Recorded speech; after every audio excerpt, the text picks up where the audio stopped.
Hello বন্ধুরা, কেমন আছো তোমরা সবাই? আশা করি সবাই ভালো আছো, সুস্থ আছো। তো পাতুরি তো অনেক ধরনেরই খেয়েছি, অনেক মাছের খেয়েছি, কিন্তু রুই মাছের কখনো খাইনি। তো ইচ্ছা হলো যে রুই মাছ তো রয়েইছে, তো রুই মাছটা একটু ফ্রেশ ছিল বলেই ভাবলাম যে রুই মাছের পাতুরি করে দেখি কেমন খেতে লাগে। তাই হাজব্যান্ডকে বললাম অফিস যাওয়ার আগে আমাকে একটু কলা পাতা কেটে দিতে।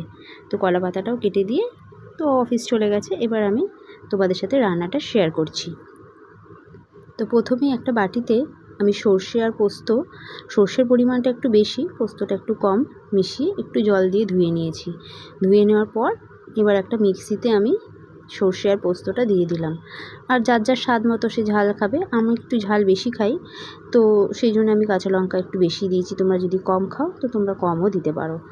তো তাতেও আমার খেয়েছিলাম, অতটা ঝাল হয়নি। তো যাই হোক, এবার অনেক দিনের ইচ্ছা ছিল যে মাটির থালা কিনবো, কিনে কলা পাতায় খাবো। তো ভাবলাম তো আজকে যখন পাতুরিই করছি তাহলে কলা পাতাতে খেতে অসুবিধা কোথায়, বেশ ভালো লাগে খেতে। তো মাটির থালা যে কিনেছিলাম সেটা সাইজেই আমি কলা পাতাটা গোল করে কাঁচি দিয়ে কেটে নিচ্ছি। আর কলা পাতা কাটতে গেলে একটু অসুবিধা হয়, পাশ দিয়ে ফেটে ফেটে যায়। তো যাই হোক, কষ্ট করে কেটে নিয়েছি থালার মাপে। দেখো, পুরো সাইজ মতোই আমি কাটতে পেরেছি। তোমার থালা কাটা হয়ে গেল। এবার আমি মাছগুলো, 4 পিসই মাছ ছিল, মাছগুলোকে নিয়ে নিয়েছি। তো নুন হলুদ তো মাখাতেই হবে। অবশ্যই এতে আমাদের লেবুর রস দিতে হবে, কারণ লেবুর রস দিলে কী হয়, একটু ফ্লেভারটাও ভালো থাকে, ভালো লাগে। আর হচ্ছে তোমার মাছটা একটু শক্ত হয়, যেহেতু এটা ভাজা হবে না, ভাপের মতো হবে, তো সুতরাং লেবু দিলে ভালোই হয়। তো ভালো করে মেখে আমি রেখে দিয়েছিলাম প্রায় 15-20 মিনিট। ততক্ষণে আমার বাকি অ্যারেঞ্জমেন্টগুলো করতে করতে আমার এটা অনেকক্ষণ ম্যারিনেট হয়েই গিয়েছিল। তো 15-20 মিনিট পর আমি মাছগুলোকে একটা বাটিতে তুলে নিলাম। তুলে নিয়ে এবার আমি কলা পাতাগুলোকে একটু হালকা তেল মাখিয়ে নেব, কারণ কলা পাতাগুলো এমনিতেই ফেটে যায়। তো একটু সেঁকে নিলে আগুনে বা তাওয়ায়, যাই হোক একটু সেঁকে নিলে কী হয়, কলা পাতাগুলো ফাটে না, মোড়াতে সুবিধা হয়। আর যদি কাঁচা অবস্থায় মোড়াই তাহলে পাশ দিয়ে ফেটে ফেটে যায়। করেছিলাম অনেক আগে একবার, তখন জানতাম না। তো এখন যাই হোক, যখন বুঝেছি যে না, এটা একটুখানি সেঁকে নিলে ভালো হয়, তো সেঁকে নিলাম। আর এবার যে মশলাটা করেছিলাম সেটা আমি খুব ভালো করে ওটার মধ্যে ম্যারিনেট করে নিয়েছি।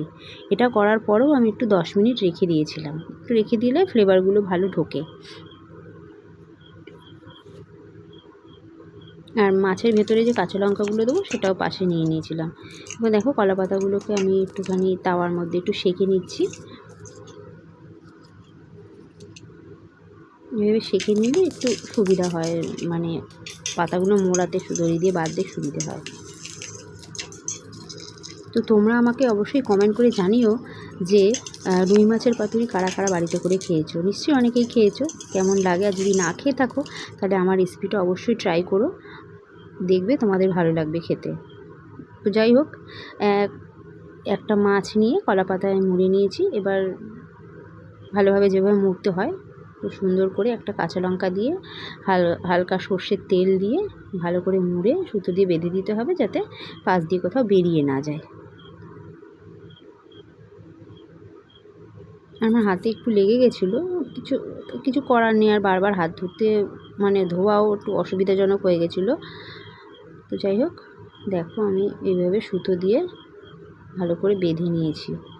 আর সত্যি কথা বলতে এভাবে সেঁকে নেওয়ার পর একদমই কোনো রকম পাতাটা ফেটে যাচ্ছিলো না, খুব সুন্দরভাবে আর কি সেট হয়ে গিয়েছিলো।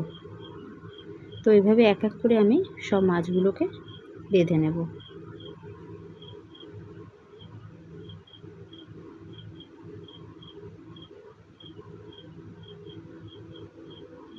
আমি করে খেয়েছি, আমার আর একটু ঝাল হলে ভালো হতো। ঠিক আছে, সবাই খাবে, বাচ্চাও খাবে, তো এই ঝালটাই ঠিক আছে। তো সব আমার মানে পাতা দিয়ে মোড়া হয়ে গেছে। এবার ওই তাওয়াটা গরম করে তেল দিয়ে দিয়েছি, দিয়ে আমি গ্যাসের ফ্লেমটা অফ করেই দিয়েছি। তারপরে সবগুলো একটা একটা করে দিয়ে তারপর গ্যাসের ফ্লেমটা একদম একদম লোতে রেখে দিয়েছিলাম, দিয়ে ঢাকা দিয়ে রেখে দিয়েছিলাম। দিয়ে ঢাকা দিয়ে আমি আমার যা যাবতীয় কাজ, বাসন কোসন ছিল সেগুলো সব ধুয়ে নিয়েছি। আর এই দেখো, কিছুক্ষণ পর উল্টে দিয়েছি, কত সুন্দর কালারটা এসছে, এত সুন্দর গন্ধ বেরোচ্ছিলো, মানে একটা স্মোকি ফ্লেভার আসছিলো। তো দেখো, ফাইনালি আমি থালায় ভাত নিয়ে নিয়েছি। একটা মাছও নিয়েছি।